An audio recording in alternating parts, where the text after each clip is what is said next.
Today to learn more is Dr. Kesley Gibson. She is a postdoctoral research associate with Hart Research Institute for Gulf of Mexico Studies. Kesley, thank you so much for joining me today. Thank you for having me. So first and foremost, tagging sharks. Tell me why it's so important to do so and what do we learn from tracking their movement? So shark science is actually at its infancy, especially here in the Gulf of Mexico. We actually know very little about where they go, so their migration patterns.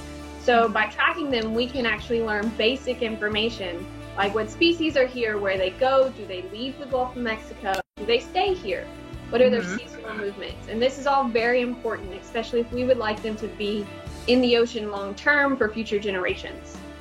Okay, and you say especially if we would like them to be in our oceans long term. I think because of the movie Jaws, many of us have this underlying fear of sharks, but they're actually crucial to our ecosystem, which is why we want them to stick around. What are some benefits that we have from sharks living in our waters?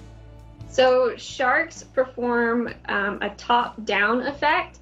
Essentially, they keep our ecosystem in balance. So if you like eating seafood, scallops, red snapper, tuna, you want sharks in your ecosystem. Not only do sharks keep certain fish populations in check, but they also weed out the weak fish or the sick fish. So sharks are kind of like the wolves of the ocean. Without them, we don't have a healthy ecosystem, and without a healthy ecosystem, we don't have a fishery.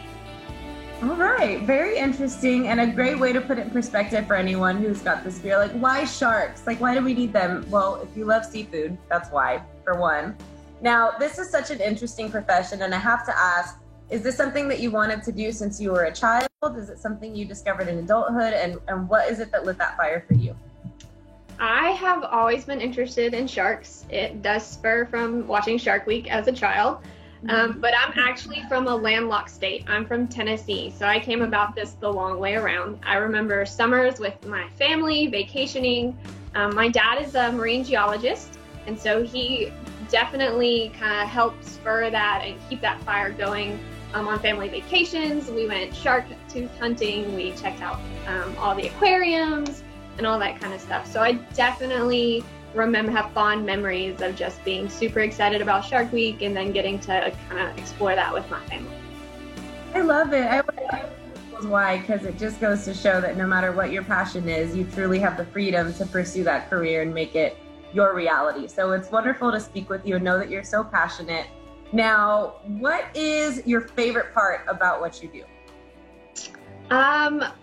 For me, the best part is actually being out in the field and getting to interact with these magnificent organisms one-on-one. I mean, in this picture here, you can see this is a 13-foot mako that I got to tag as part of our study. Obviously, that shark is well over twice my size, but they've been on the planet for millions of years, and their body shape and there's been little adaptation to their form in the ocean, and so they're doing something right.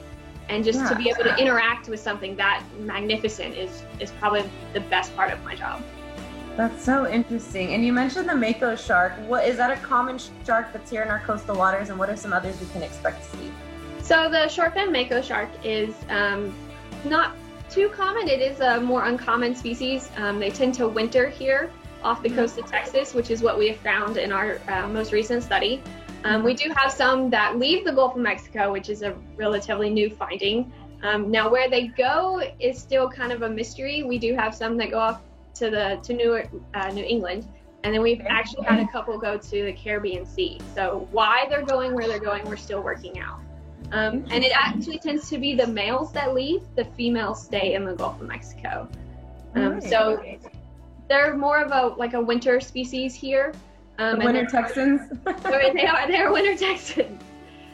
And they tend to stay in pelagic waters, so a little further off the coast, although they have been caught from the beach before. Some more common species you would see coastal would be tiger sharks in the summer, scalloped hammerheads, blacktips, things like that, bull sharks. Okay.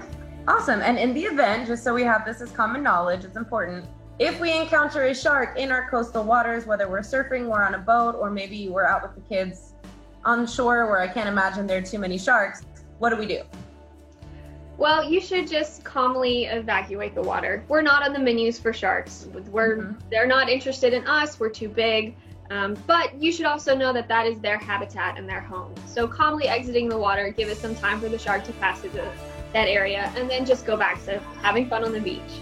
Okay, it sounds a lot easier than it might be in real life, but we'll give that a go. Stay calm, get out of the water. Now, last question, as a coastal community, what can we do to respect the sharks in our water, which we kind of just covered, but also to support the research that you all are doing? It's so interesting already to know that this is a young project. We're already learning so much about the migration systems that they will follow. What can we do to support this research? So first and foremost is to stay informed. You can go to our website at sportfishresearch.org and find out a variety of projects that people can be involved in and what's actually happening, what results we're finding. The second is if you're an avid angler and you want to help with the science data collecting, then we highly recommend going through Texas Shark Rodeo or Sharkathon, or contact us directly through that website. And we will send you tags, and you can help tag sharks along this Texas coast. Well, I certainly learned something new. I had no idea that it's something that we could participate in, which is fantastic news. Thank you so much, Dr. Gibson, for chiming in with us and helping us learn a little bit more about sharks to celebrate Shark Week. We look forward to visiting with you again. Thank you. Happy Shark Week.